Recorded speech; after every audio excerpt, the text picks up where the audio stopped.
Welcome to Toon TV Adventure.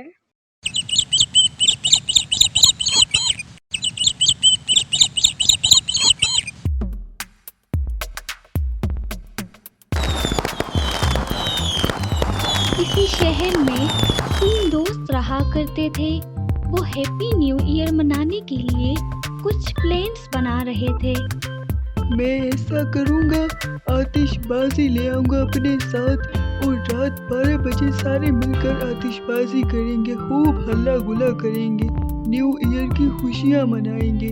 तुम लोग बताओ, तुम लोगों ने क्या प्लान कर रखा है हैप्पी न्यू ईयर के लिए? हाँ, तुम ऐसा करना, आतिशबाजी ले आना।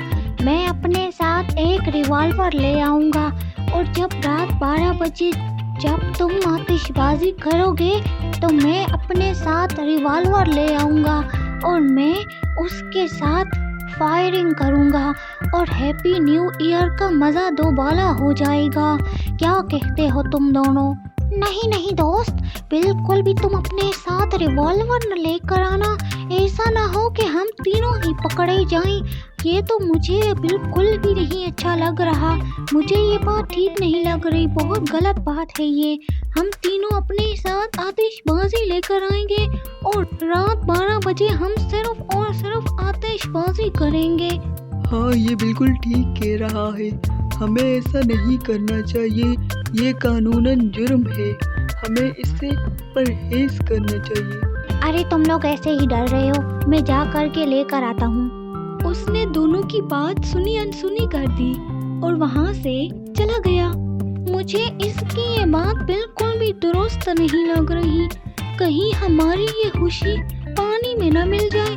मैंने तो इसे बहुत रोका है मगर ये मान ही नहीं रहा। कहीं ये अपने लिए भी और हमारे लिए भी मुसीबत न खड़ी कर दे। अब हम क्या करेंगे? ये तो घर भी चला गया है रिवॉल्वर लेने के लिए। तुम डरो नहीं, बहुत मज़ा आने वाला है। रात 12 बजे हम आतिशबाजी करेंगे और दूसरी तरफ से वो रिवॉल्वर के साथ फायरिंग करेगा, तो हमारी खुशी में ये मज़ा दोबारा हो जाएगा।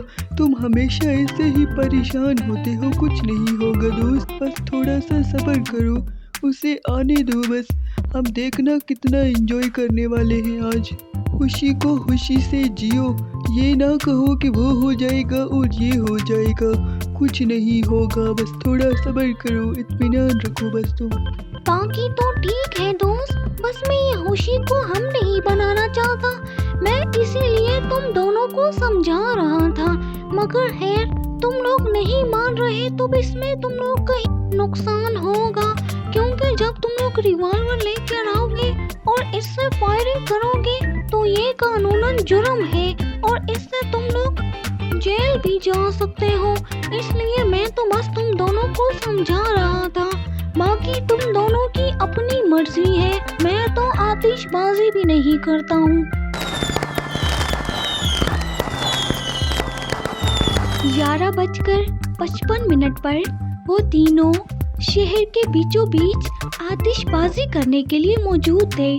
उनमें से एक दोस्त जो अपने साथ रिवॉल्वर लाया था, फायरिंग करना शुरू हो गया।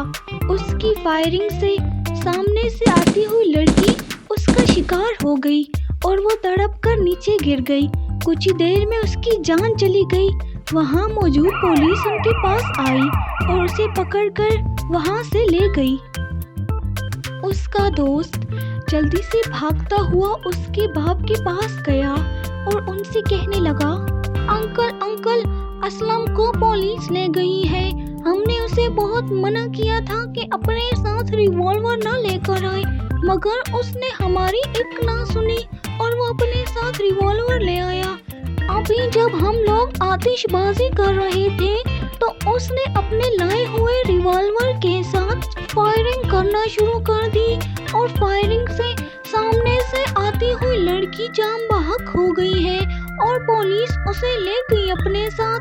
अब वो उसे रिहा नहीं करेंगे। हमने उसे बहुत समझाया मगर वो नहीं समझा। बेटा, आपने ये बात मुझे पहले क्यों नहीं बताई? आप अगर मेरे पास आ जाते तो मैं उसे अपने साथ रिवॉल्वर ले जाने से मना कर देता, तो यूँ अब उसकी जान खतरे में ना होती। बस एक बार तुम मेरे पास आ जाते मेरा इकलौता बेटा था, अब वो भी मेरे हाथ से निकल गया। अब मैं क्या करूँगा, मैं तो अकेला रह गया। बिल्कुल अंकल, आप ठीक कह रहे हैं, मगर वो हमारी बात मानने को तैयार ही नहीं था। हम दोनों ने मिलकर उसे बहुत समझाया, मगर उसकी एक ही जिद थी कि घर जाकर अपने साथ रिवॉल्वर लेकर आऊं। बस उसने हमारी बात नहीं मानी। अगर मेरे दिमाग में थोड़ा सा भी ख्याल आता तो मैं आकर आपको जरूर कहता और उसकी जान बच जाती, ना उसे पुलिस वाले लेकर जाते अपने साथ। हाँ बेटा, इस तरह उस लड़की की जान भी चली गई है और अब मेरा बेटा भी जेल से कभी वापस नहीं आएगा। उसे उसके किए की सज़ा मिल गई। उसने तुम लोगों की बात नहीं मानी और अब वो जेल में बंद हो गया है। उसका बाप उसकी इस हरकत से बहुत नाराज था, मगर अब तो कुछ नहीं हो सकता था।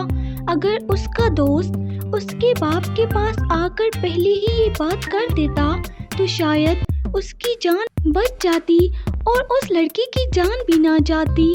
मगर उसने अपने दोस्त की बात नहीं मानी और अब वो अपनी गलती की वजह से जेल में था। तो मेरे प्यारे दोस्तों, इस कहानी से हमें ये सबक मिलता है कि खुशी मनाओ, मगर ऐसे मनाओ कि वो खुशी बनकर ही खत्म हो, ना कि गम बन जाए। हमारे चैनल से जुड़े रहने के लिए लाइक और सब्सक्राइब करना ना भूलिएगा और हमारी नई आने वाली वीडियो को हासिल करने के लिए बेल आइकन को दबा दीजिए। शुक्रिया।